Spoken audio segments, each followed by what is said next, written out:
Go. Hi everybody from Assent here at Warwick Castle because I'm still reading from the Layman's Guide to the English Constitution, so please listen in because it's got lots of laws in there that are applicable to this very day and some interesting information, like politically if you like law. And we're outside Warwick. I got to the point about William the Conqueror, and apparently William the Conqueror was the architect of Warwick Castle when it was just a motte and bailey like wood fort. So we're just going to pick up there.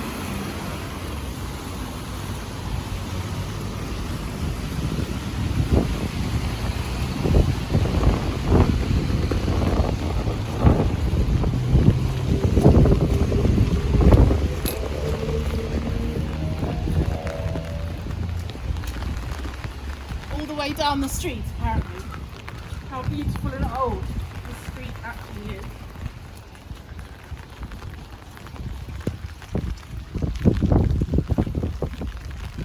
Such a lovely day for it.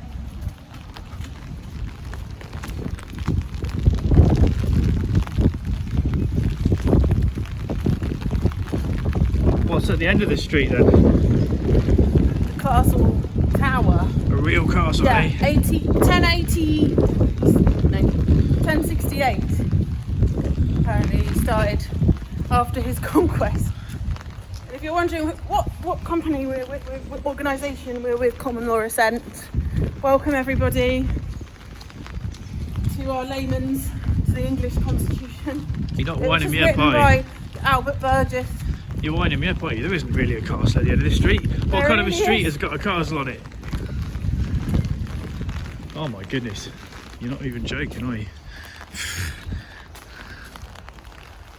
You weren't joking, were you?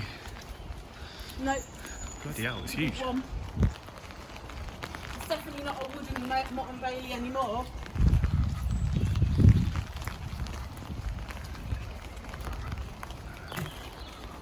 It's like something out of a You movie. can give me your umbrella.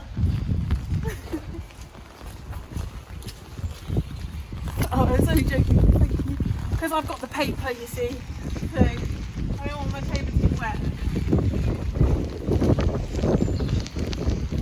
Where should we start reading this? Nearer?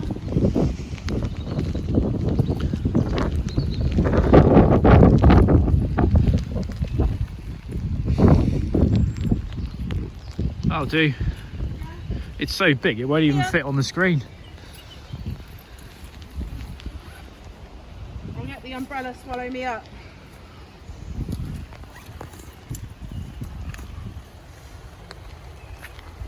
So, in case anyone hasn't figured this out yet from our group, Article 61 of the Magna Carta was invoked in 2001 by a quorum of barons constitutionally. There's a big story behind that, and it's an interesting thing that happened. So, leading on from part 2 of our the Layman's Guide to the English Constitution, and we got up to William the Conqueror, who apparently first made the motte and bailey castle when it was wooden here, and then it slowly became a stone, and then, well, it's absolutely massive now, and we're in Warwick. Right, William I, the Conqueror. In October 1066, Duke William of Normandy followed up on a claim to the English crown, which he asserted had been promised him by Edward the Confessor, who had died in the previous year, and invaded England. King Harold, who had been crowned earlier that year, was killed at the place which is still known as Battle, near Hastings in Sussex. William chose to maintain the laws of Edward the Confessor, which were Alfred's laws, rather than introduce laws from his native country of Normandy. The longevity of the legal system created by Alfred the Great shows it to have been a success. So in part 2 we were down at the Saxon Mill reading about Alfred, and we've come down here to start this part. So it was a great success, Alfred. William II, Rufus. William II believed he ruled by divine right and could do whatever he wished. As a result, he ruled outside the confines of English law. William Rufus was shot through the heart with an arrow, which was considered to be an accident, although who knows. I happen to know, I think that was near Bewley in the New Forest. In 1100, when Henry I came to the throne, he also believed he could rule by divine right. He was very quickly disillusioned by the barons and forced to issue the Charter of Liberties, a restatement of Alfred's laws. So 1100, the Charter of Liberties, Henry II, another constitutional document, law to read. English monarchs are subject to the law of the land. John. In 1213, King John, a very bad and unpopular king, was having a great deal of trouble from the barons and the population generally. He had been using foreign mercenaries to suppress the population because his own soldiers refused to do so, and he so enraged the barons by taking advantage of their wives that, fearing for his own safety, he handed over England to Archbishop Pandulph, the papal legate, receiving it back again to rule as a vassal king to the Pope for a payment of 1,000 marks a year. John also took on the mantle of a crusader so that anyone who attacked him would face excommunication. So this is a great introduction to the Magna Carta. The Great Charter, 1215.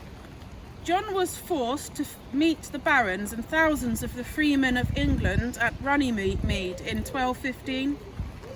Here he was then made to put his seal to the Great Charter, also known as the Magna Carta, which was a restatement of the Charter of Liberties of Henry I.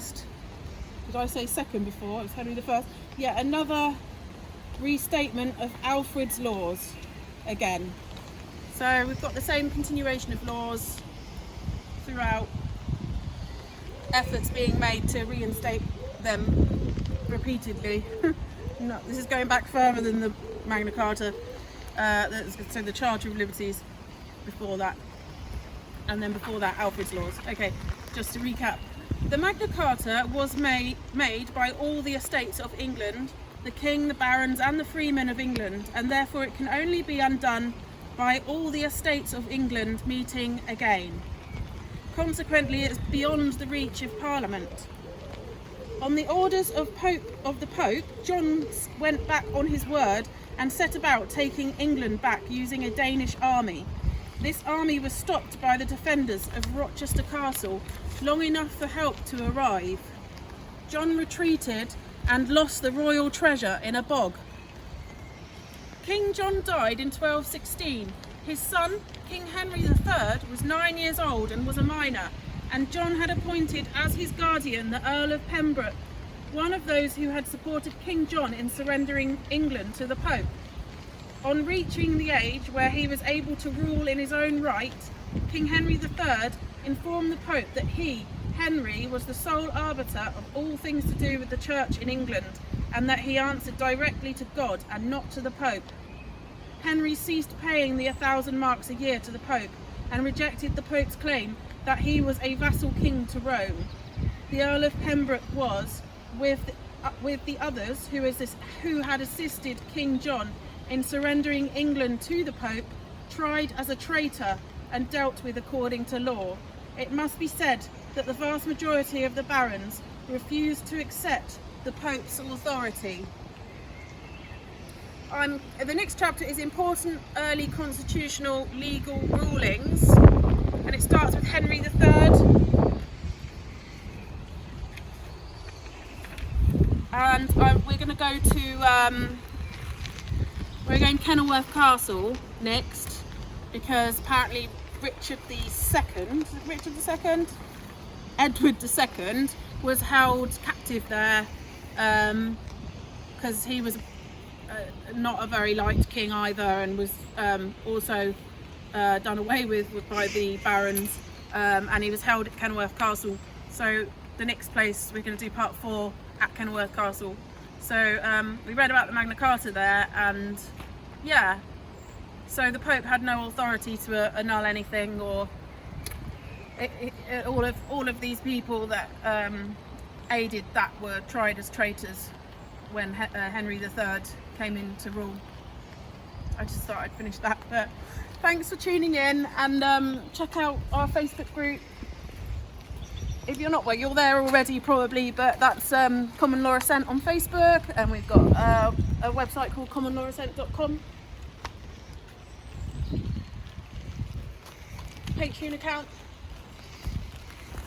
which you can subscribe to our emails and support our work and see what else we're doing, because we are also going out canvassing a lot, and there's lots of campaign tools and literature and things like that which you can access and own. We've been creating our own tools and things you can keep at home, basically. There's plenty more stuff on the way, isn't there? Yeah, there's lots more. Keeping it dry out of the rain.